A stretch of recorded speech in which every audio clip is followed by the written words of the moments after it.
We were just talking with Sean in here just a few minutes ago, and we asked him lots been made with the media and fans about like this run-in you guys have had, him blocking you on social media and all this kind of stuff.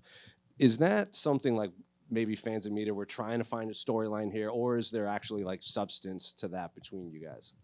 May 9th, the world gonna know. So, but for the record, no issues with Sean whatsoever, even though he seems to find you a little annoying. But he did say he appreciated, he can understand what in his mind you're trying to do. May 9th, the world gonna know. Sure. And I guess skill-wise, what do you make of Sean Brady? Obviously, he's May 9th, the world gonna know. Sure. How's it been training with Kamaru? The training's been good, and a lot of people just gonna see, all the things I learned from Usman from that fight, and the things I got to work on skill-wise when I was competing with him just in the gym. May 9th, the world gonna know, all the things that I worked on with Kamaru Usman. A lot of fighters that we've talked to in the past, when they do go to train with a former champion, it's not just what they teach them in the octagon, but like kind of how they carry themselves and approach the fight game. Was it similar with Kamaru, or was it kind of strictly X's and O's inside the octagon?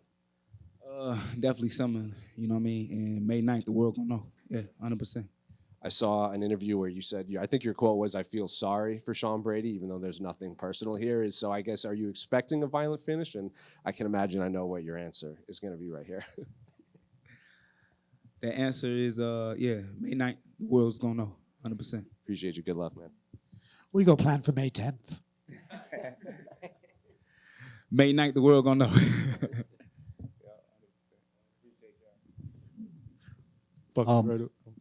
How is working with Marshawn Lynch on your mic skills? It's going good, But to be honest with you, just going back on like the interview, it's just like I don't have much to say. I think I've been saying it long enough. I think I've been giving the world, enough of my personality and all the things that I bring to this organization. So just May 9th, man, I'm just excited, bro, just to really go out there and perform. So you kind of said that you have said everything that you want to say. Were you kind of mad you didn't get included on the press conference, or were you like whatever about that?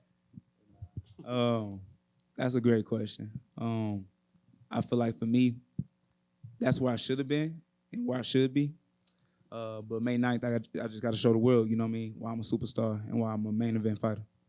Well, let's talk about May 2nd for a second. What did you think about Pradez's performance against Shaq Della Maddalena? It was good. Thank you. What will the world know on May 9th? They're going to find out, They're going to find out May 9th. I appreciate you, Joaquin, as a martial artist. Obviously, you burst on the scene with the, do you have, what do we call it, the Buckley kick?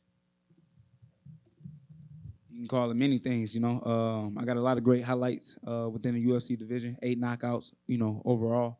But, I really haven't gave that, kick a name yet, But I think butt kick, that sounds nice. That sounds good, yeah. I love it. You're the man. In terms of training partners, obviously Kamaru's as high as it gets. Is there any, like, straight jiu-jitsu guys that you brought in to, impersonate or reflect Sean's game? Nah, not at all. Not heavily. Nope. Thank you. Joaquin right here. Beyond May 9th, June 13th, Real American Freestyle going to St. Louis. Interest on that card? Yeah, I definitely have some interest being on that card, especially because they come to St. Louis. RAF was a great opportunity for me to, to step out there and really compete.